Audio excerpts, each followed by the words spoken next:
Olá, seja muito bem-vindo. Hoje a gente vai fazer uma verdadeira jornada investigativa, sabe? Vamos entender passo a passo como os veterinários conseguem montar o quebra-cabeça super complexo que é uma doença cardíaca em cães. Então vamos lá!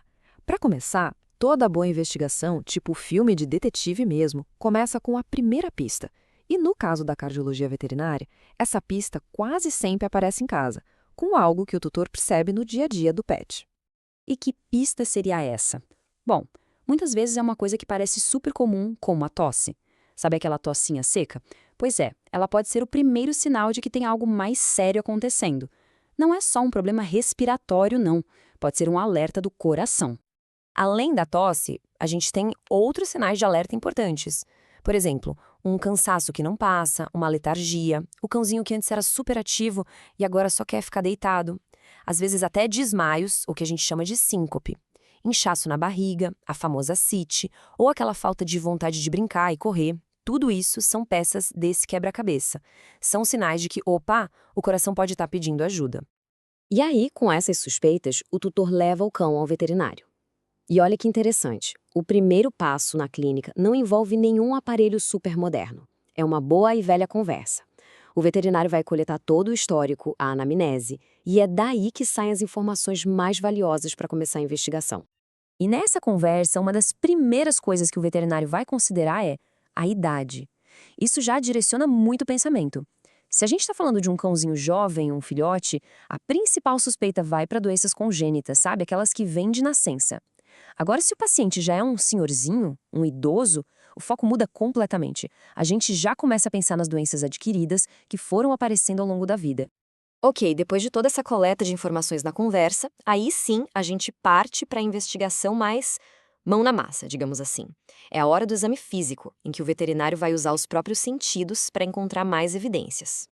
E o que ele vai procurar? Coisas como a cor da gengiva, sabe? Se está muito pálida ou meio azulada, isso já indica problema na circulação. Vai apalpar a barriga para ver se tem líquido, a tal da ascite que a gente falou, vai olhar as patinhas para ver se tem inchaço e, claro, vai usar o estetoscópio para ouvir os pulmões, buscando por uns barulhinhos, tipo umas crepitações que podem significar líquido ali. Tudo isso são sinais clássicos de que o coração não está dando conta do recado. E ainda com estetoscópio, mas agora no peito, o veterinário pode encontrar uma das pistas mais famosas, o sopro no coração. Mas o que é esse sopro, afinal? Imagina o sangue fluindo quietinho, lisinho. O sopro é o barulho que faz quando esse fluxo fica turbulento, meio bagunçado. Geralmente isso acontece porque alguma válvula do coração não está fechando direito, sabe? Aí o sangue passa fazendo um barulhinho extra. E não é tudo a mesma coisa, não. Existe uma escala para classificar a intensidade desse sopro que vai de 1 a 6. Um sopro grau 1, por exemplo, é super baixinho. O veterinário precisa de silêncio total para conseguir ouvir. Já um sopro grau 6, bom, esse é tão alto que dá para ouvir até sem estetoscópio e sentir uma vibração no peito do animal. É claro que isso já dá uma boa noção da gravidade da coisa, né? Então, o exame físico já nos deu um monte de pistas importantes. Mas para a gente ter certeza, para confirmar as suspeitas, a gente precisa olhar por dentro. E é aí que a tecnologia entra em cena. Geralmente, o primeiro passo tecnológico são os exames de sangue. Um hemograma, uma bioquímica. Na maioria das vezes, nos problemas de coração, esses exames vêm normais. Mas eles são importantes para checar outras coisas. Em casos mais avançados, por exemplo, o coração fraco pode acabar sobrecarregando o fígado, e isso vai aparecer no exame. Depois do sangue, vem a imagem. E a primeira imagem que a gente costuma fazer é a radiografia, o famoso raio-x de tórax. Pensa nela como uma foto geral da cena do crime. A gente consegue ver se o coração está com tamanho aumentado, se ele está tão grande que está empurrando a traqueia para o lado, se tem líquido nos pulmões. Enfim, é uma ferramenta de triagem excelente para ter uma visão geral da situação. Mas atenção, tem um ponto super importante aqui. O raio-x é ótimo, mas ele não é confiável para diagnosticar problemas no músculo do coração, as cardiomiopatias. Por quê?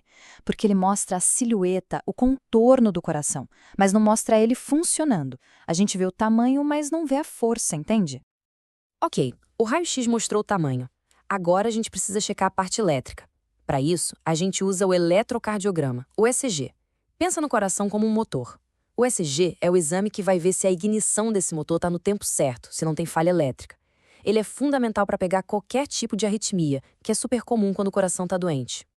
E agora a gente chega no momento decisivo da nossa investigação.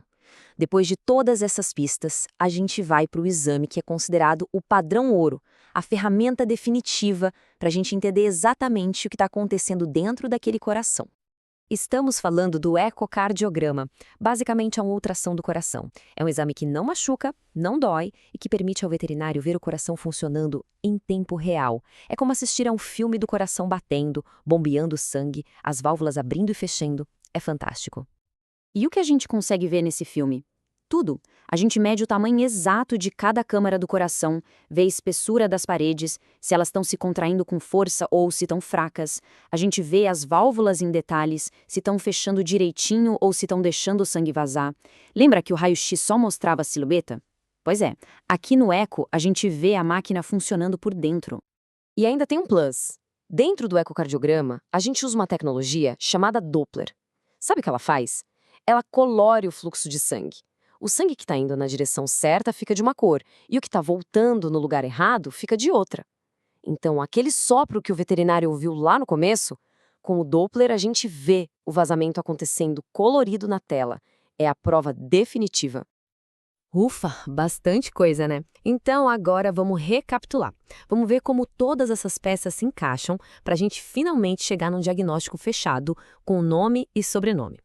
Tudo começa em casa, com os sintomas que o tutor percebe. Aí, na clínica, vem a conversa, o histórico e o exame físico, onde o nosso detetive veterinário coleta as primeiras evidências.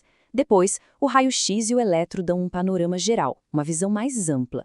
E, por fim, o ecocardiograma chega como a peça final, o padrão ouro, que confirma tudo e dá o diagnóstico definitivo. É uma escadinha, um passo construindo o outro. No fim das contas, por que passar por tudo isso?